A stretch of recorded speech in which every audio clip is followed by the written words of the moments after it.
ஜெய் ஸ்ரீமன் நாராயணன். அடியேன் லக்ஷ்மி நரசிம்மன், அக்ஷயா வேதிக் astro centre, Tirunelveli. நாம் இப்போ ஒரு பிரபலமான ஒருத்தருடைய ஜாதகம் அனலைஸ் பண்ண போகிறோம். அந்த பிரபலம் தமிழ்நாட்டில் ஒரு பெரிய அரசியல் கட்சியில் அங்கம் வகிக்கிறவர், அரசியல் கட்சியில் இருக்கிற ஒரு அரசியல்வாதி.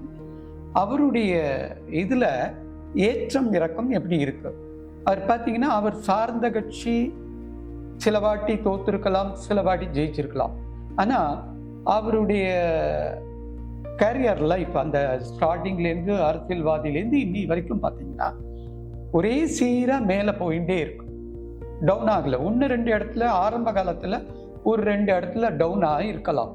ஆனால் மேக்சிமம் பார்த்தீங்கன்னா அவர் ஒரு பொசிஷனில் உட்காந்துட்டு இருக்கார். அப்படிப்பட்டவருடைய ஜாதகத்தை அவருக்கு எந்த மாதிரியான கிரக நிலைகள் அதை கொடுக்கறதுங்கிறத இங்கே பார்க்கலாம். இப்போ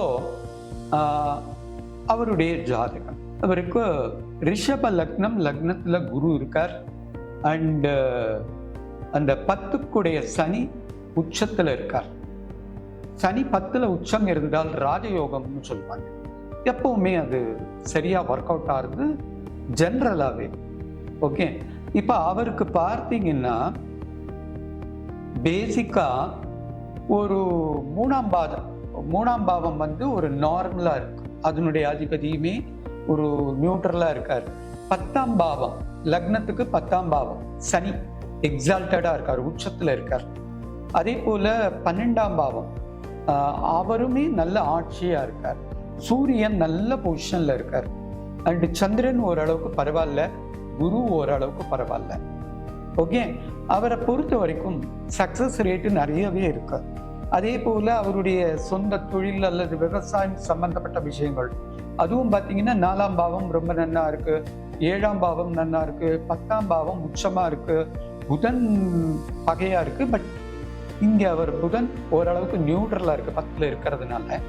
சனி அவருக்கு எக்ஸால்டடா இருக்கு. இப்படி இருக்கிற இவருடைய ஜாதகத்துல நீங்க வரிசையா அவருடைய கேரியர் லைஃப், அடியன் கொஞ்சம் 89லேருந்து தான் எடுத்துட்டேன்.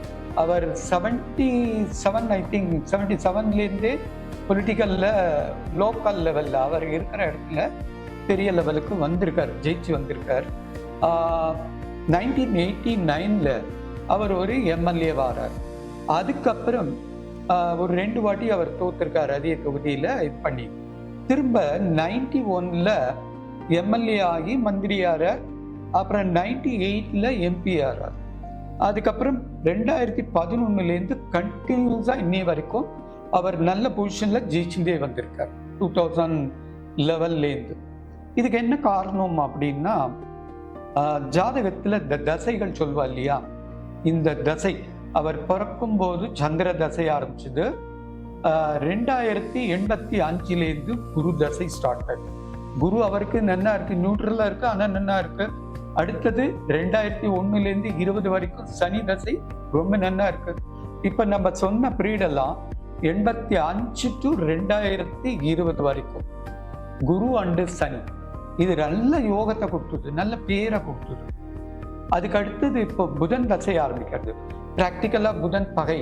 ஆனா இங்க அந்த புதன் கோச்சார ரீதியா 2026லேருந்து 2026 மார்ச்லேருந்து அவருடைய நல்ல காலம் ஸ்டார்ட் ஆகுது. திரும்ப அவர் 2016ல் எப்படி இருந்தாரோ அதே லெவலுக்கு, 2017ல் எப்படி இருந்தாரோ அதே பதவிக்கு அவர் வரதுக்கான சான்ஸ் அடியனுக்கு கண்ணில் படுறது. ஏன்னா இந்த கிரக அமைப்புகள் அவருக்கு சாதகமாக இருக்கும். ஏன் இந்த இது கொடுத்தேன் அப்படின்னா, இப்போ உங்களுடைய வாழ்க்கையில், உங்களுடைய ஜாதகத்தில் இந்த 10ஆம் இடம் எப்படி இருக்கு, 3ஆம் இடம் எப்படி இருக்கு, 12ஆம் இடம், உங்களுடைய தனிப்பட்ட ஜாதகங்கள் தான் செல்லுபடி ஆகும். பொது பலன்கள் செல்லுபடி ஆகாது.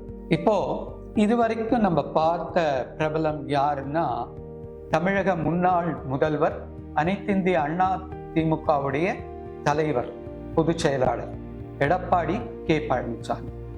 இந்த எடப்பாடி கே பழனிசாமியோடைய பிறந்த விவரங்கள் ஒரு நண்பர் 2017ல் கொடுத்து கேட்டார். ஏன்னா நெட்ல வர பிறந்த விவரமும் அபிஷியல் டேட்டும் இதுவும் டோட்டலா டிஃப்ரெண்டா இருக்கு. இதை வச்சு பார்க்கும்போது நிறைய விஷயங்கள் அவருடைய லைஃப்ல நடந்தது அவர் சொன்னார், அதெல்லாம் ஒத்து போறோம். அதை பேஸ் பண்ணி தான் கரியர் லைஃப் எப்படி இருக்கு, அவருடைய தொழில் ஜீவனம் எப்படி இருக்குன்னு பார்க்கறதுக்காக இந்த ஜாதகத்தை அனலைஸ் பண்ணிட்டு வந்தேன். ரொம்ப நாளா வாட்ச் பண்ணி அனலைஸ் பண்ணி கொஞ்சம் கொஞ்சமா செக் பண்ணிட்டு வந்தேன். இப்போ அடியனுடைய பார்வையில எடப்பாடி பழனிசாமி திரும்ப முதல்வர் ஆகிறதுக்கான வாய்ப்புகள் நிறைய இருக்கு. ஏன்னா ராஜயோகம் அவருக்கு நிறைய பெனிஃபிட்டை தர்றது. அதனால அவர் ஜாதகத்தை நான் உங்களுக்கு எதுக்காக சொன்னேன்னா, அதே போல உங்க ஜாதகமும் இருந்தால் உங்களுக்கும் வாழ்க்கையில வெற்றி உண்டாகும். ஹரி ஓம் தத் சத்.